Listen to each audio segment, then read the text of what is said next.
大家好，这里是大石头解说，我是段小雨。今天给大家带来一部工地上发现一块石板，上面有符纸镇压，包工头不小心撕掉了上面的符纸，结果闯下大祸的电影。在一个工地上，工人们正在紧张的工作，突然一个铲车师傅发现前方地面冒出了蓝色的光，吓得他赶紧把包工头叫了过来。包工头叫上一群工人，沿着地面向下挖，挖出了一个石板，可他们怎么用力都搬不上来。此时包工头看见石板上有一道符纸，就顺手撕了下来，顿时地动山摇，海枯石烂。包工头以为是爆破，并没有多想，说来也奇怪，转过身来就轻松把石板抬了上来。大家往下一看，是一个深不见底的黑洞。正在纳闷的时候，从黑洞里射出一道蓝光，吓得大家直喊救命。与此同时的剧院里，正在听戏的大帅预感到工地的情况，他忙回到家中，从床底下搬出来一个尘封已久的箱子。打开箱子，里面是祖传的一把弓和下了符咒的3支箭。大师喃喃自语：等了你50年，你终于出现了。随后大帅带着装备来到了工地，可为时已晚，洞里的东西已经不翼而飞。原来大帅的祖上是茅山道士，专门负责收服猫妖。当年老爹为了收服猫妖，不惜用自己的命换了妖猫的命，在临死前将妖猫封印在了这个工地。他告诉大帅，妖猫一共有9条命，他们家每50年杀它一次，这次是第8次，下一次要等到50年后，到时候就由大帅来杀死妖猫。大帅等这一天已经等了50年，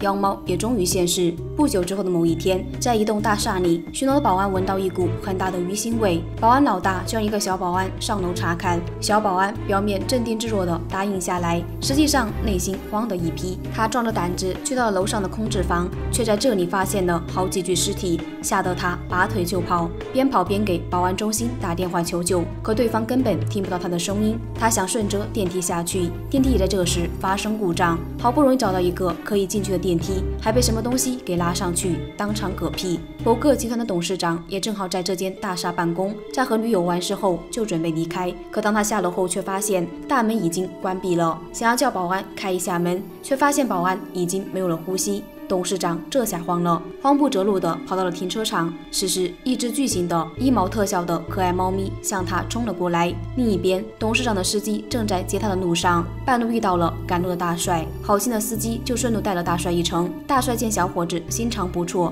又看他印堂发黑，就给了他一个护身符，让他随身带着，如果7天之后还没有事，再把护身符扔掉。司机虽然不信，但还是把护身符带在了身上。当他们开车来到大厦楼下的时候，楼下早已被记者和警察围得水泄不通。警察初步判断是某种巨大的野兽袭击了大厦里的人，好在董事长只是受到惊吓，已经回家休息，他的女友也平安无事。大帅看到此景，立马感叹还是来晚了一步，这妖猫吃了人血，法力大增，现在想要收服它又困难了不少。司机在得知董事长回家之后，立马驱车来到了董事长的家里，但董事长交代过今天谁也不见，司机只好回到自己的房间准备睡觉，可翻来覆去怎么都睡不着，原来是肚子饿了，于是起身到厨房寻找吃的。突然屋外传来一阵奇怪的声音，让司机感到一阵不安。他小心翼翼地出去查看，竟看见董事长正在水里找鱼吃。董事长也发现了他，随即像猫一样向他发动了攻击。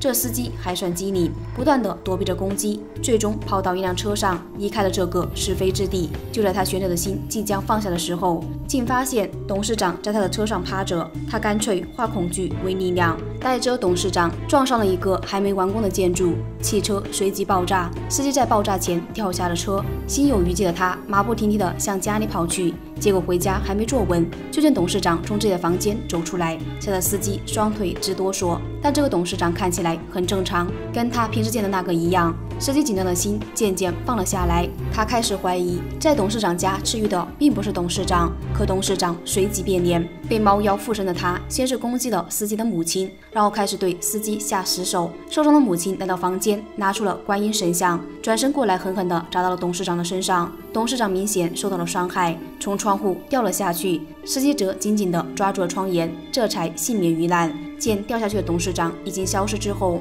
两母子这才放心下来。第二天，大帅正和女儿在家里斗嘴，原来他患有绝症，而且还是晚期，一直生活在疗养院。这时是因为猫妖的事情才出来。女儿不满意爸爸的举动，想要强制把他送回疗养院养病，可猫妖的事情已经迫在眉睫。大帅自知余下的日子已经不多，他现在最想做的就是收一个徒弟，把收妖的本领交给他。结果话音刚落，司机就抱着一尊佛像自己送上了门。被猫妖袭击过的他进来就跪在地上求大帅救他，还把昨晚的事情一五一十的告诉大帅。大帅顺水推舟，当即表示要收司机为徒，把降妖除魔的方法教给他。简单的收徒仪式之后，大帅告诉司机，要消灭猫妖必须要用那3支箭，而且一定要射中他的心脏，否则根本杀不死他。如今已经知道董事长就是猫妖，猫妖在中午的时候法力最弱，于是两人打算中午行动，由司机进去证实董事长的位置。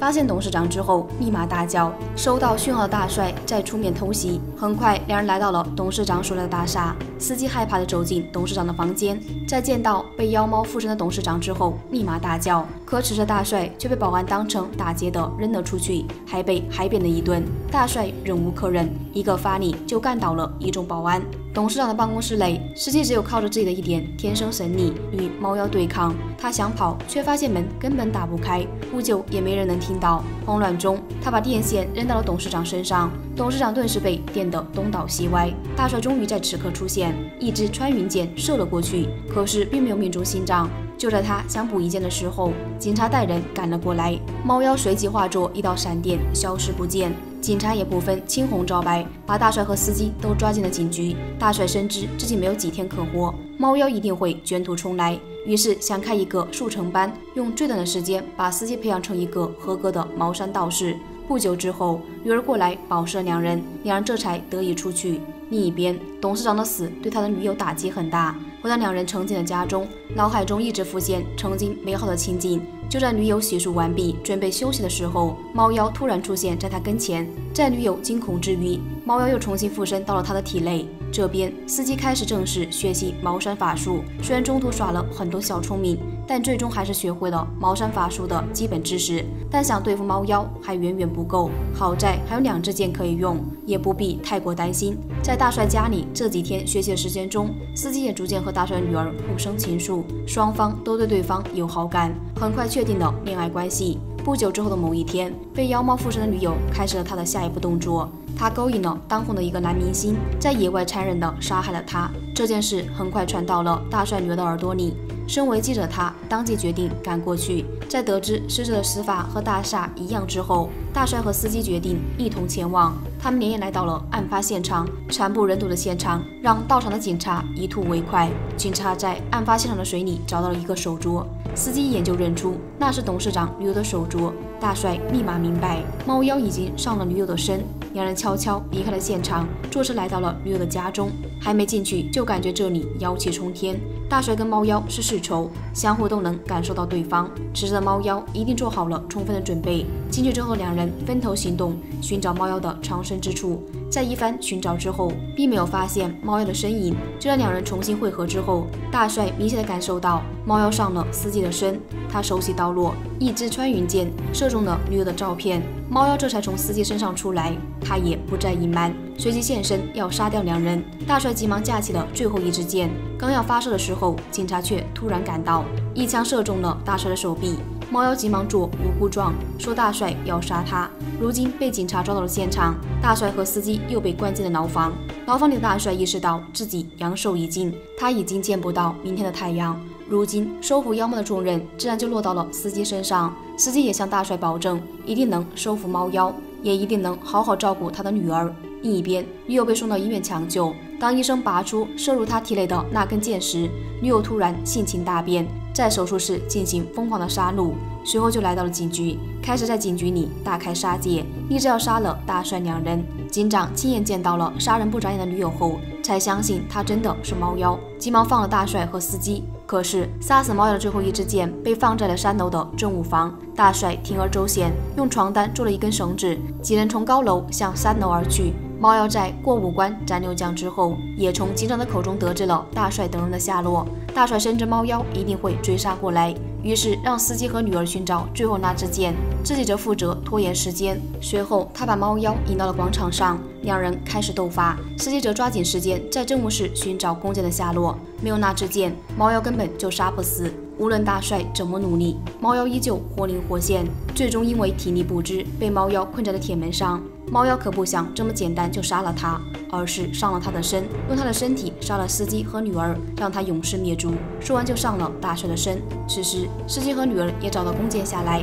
大帅用仅有的一点意识控制着妖猫，强烈要求司机用剑杀死自己。可司机怎么舍得杀死自己的师傅？两边就这样开始了苦情戏。一段时间之后，大帅见自己的徒弟这么没用，于是用最后一点法力让自己灰飞烟灭。大帅是消失了，那就说明猫妖又重新上了某人的身。此时警长正好出来，司机以为警长就是猫妖，不管3七21，就一箭射了过去。警长也一枪打中了司机的肩膀，两人痛苦地倒在地上。此时真正的猫妖才现身，原来他已经附身到了女儿的身上。随即猫妖就对两人展开了追杀，两人还算灵活，一溜烟的就跑得没影了。他们分别逃窜，一时间弄得猫妖不知如何是好，就这样又耽误了不少时间。只要天一亮，猫妖就会恢复人形，到时候神仙脑子都杀不了他了。就在天即将大亮的时候，猫妖终究还是找到了司机。此时的女儿已经变成了猫的模样，警长也已经逃到了监狱外面，在上面亲眼看到司机已经被猫妖抓住，猫妖也开始施法，准备吸干司机的阳气。危急关头，警长忍着剧痛，拔下了身上的最后一支箭，从洞口扔了下去。司机不偏不倚接到手中，近距离的插入猫妖的心脏。随着一阵五毛特效，猫妖终于被消灭。和他一起消失的还有大帅的女儿。大帅家族终究还是绝了后。影片的最后，警长眼神迷离的趴在一块铁丝网上，突然发出一声野猫的叫唤。看起来猫妖并没有死，而是上了警长的身。影片到此结束。这是一部堪称童年阴影的影片，很多人小时候都被吓到过。小学时自己在家看，当时吓得不轻，如今偶尔想起便拿起来重温。当年的梦魇，如今看来更多的是儿戏与笑料，其中很多恐怖惊悚的镜头。感兴趣的朋友去看看原片吧。好了，今到这里，请原谅我大舌头。